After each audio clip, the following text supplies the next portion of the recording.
In 1968, 4 military submarines from 4 different sovereign nations vanished into the ocean: the Israeli Dakar, the French Minerve, the Soviet K-129, and the USS Scorpion all disappeared with all hands.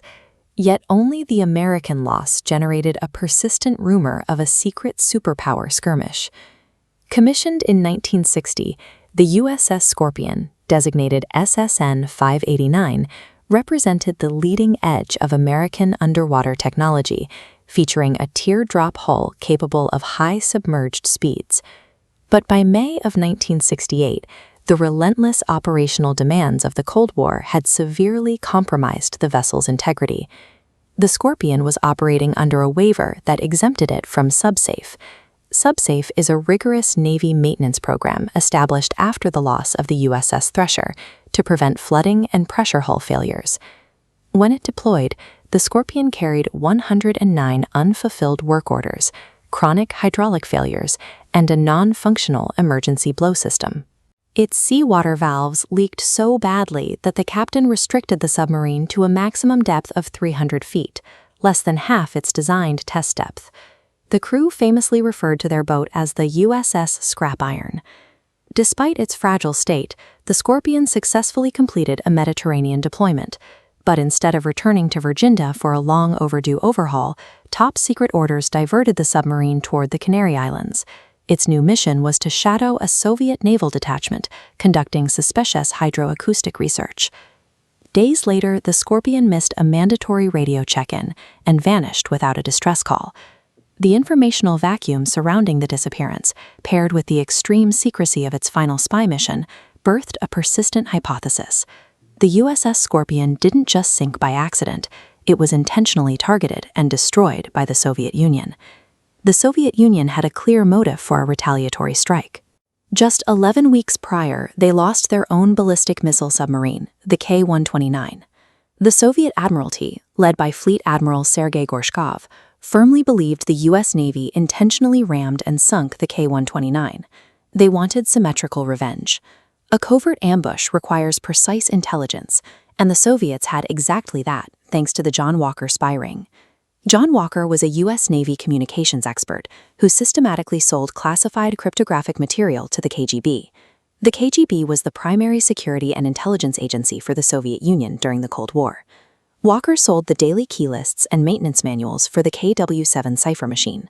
The KW-7 was the primary cryptographic system the U.S. Navy used for secure fleet broadcasts and submarine command. By combining physical machines captured from the USS Pueblo with Walker's keys, the Soviet Navy gained real-time access to the Scorpion's exact diversion orders.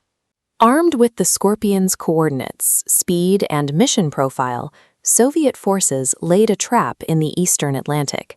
Investigators theorized that either a Soviet Echo-2 class nuclear submarine or an anti-submarine helicopter deployed from the flotilla acquired the target.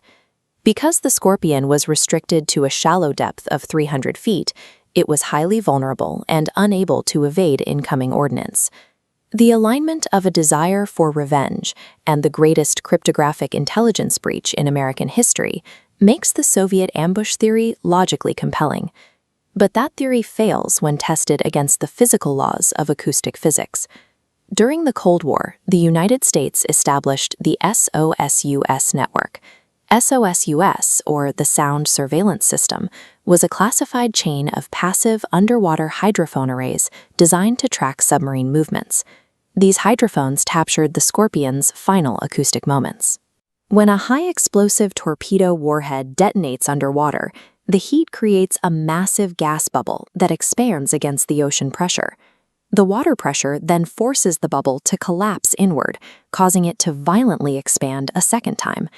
This rhythmic expansion and contraction is called a bubble pulse, and it generates a recognizable low-frequency acoustic signature. This chart shows the acoustic data captured by the SOS network on May 22, 1968. The initial acoustic events recorded from the Scorpion are completely devoid of any bubble pulse signature. There is no frequency data indicating a high explosive detonation. The initial 1968 Navy investigation misunderstood the submarine's final maneuvers due to a mathematical error. Analysts calculated a 2.0-second delay in signal detection times between sensors, suggesting the Scorpion had executed a frantic 26-knot U-turn, the standard evasive protocol to disarm a malfunctioning torpedo. In 2008, Bruce Rule, the lead acoustic analyst for the U.S. Office of Naval Intelligence, re-examined the original worksheets. He discovered the delay between sensors was actually only 0.04 seconds. This minute delta proved the Scorpion was moving at a practically stationary 0.5 knots. The corrected hydroacoustic data rules out an external torpedo strike or an underwater dogfight. The submarine suffered an instantaneous, paralyzing casualty that stopped it dead in the water. The true catalyst occurred at 1820 Greenwich Mean Time.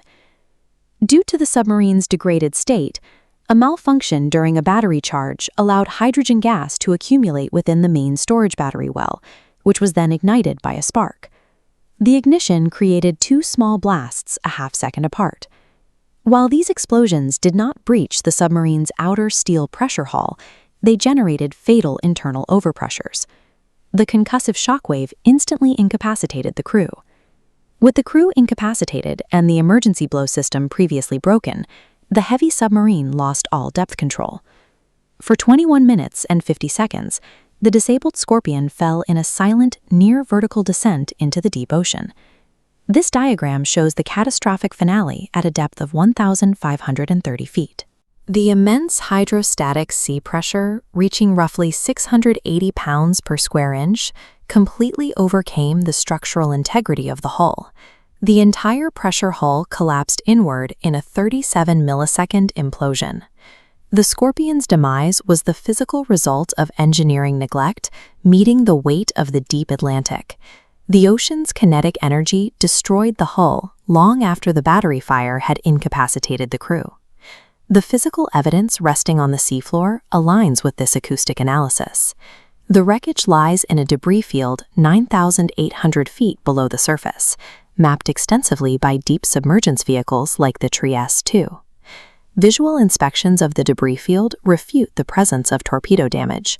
The bow section is relatively intact, and the two nuclear anti-submarine weapons remain secure. There is no evidence of the catastrophic concussive trauma indicative of a high-explosive warhead strike. Instead, the destruction matches the physics of a deep ocean hydrostatic implosion. The immense pressure caused the engine room to symmetrically telescope 50 feet forward. As the hull collapsed and accelerated forward at hundreds of miles per hour, the massive propeller shaft was simply left behind in the water column and cleanly severed. Microscopic analysis of the recovered battery covers revealed flash arrestor particles melted into the material. This pattern of thermal melting requires a dry, atmospheric environment, confirming the internal explosion occurred at depth long before the hull failed and seawater rushed in. While there was no secret underwater battle, the diplomatic fallout was immediate. The profound mutual paranoia over the back-to-back losses of the Scorpion and the Soviet K-129 forced both superpowers to confront a terrifying reality. They realized that a localized mechanical failure could be misinterpreted as a hostile attack and trigger World War III. Engineering neglect pushed the Scorpion past its limits, but the tragedy became the catalyst for the 1972 INSEA Agreement. INSEA, or the Incidents at Sea Agreement, established the safety distances and communication protocols that successfully prevented underwater mechanical accidents from escalating into a global nuclear war.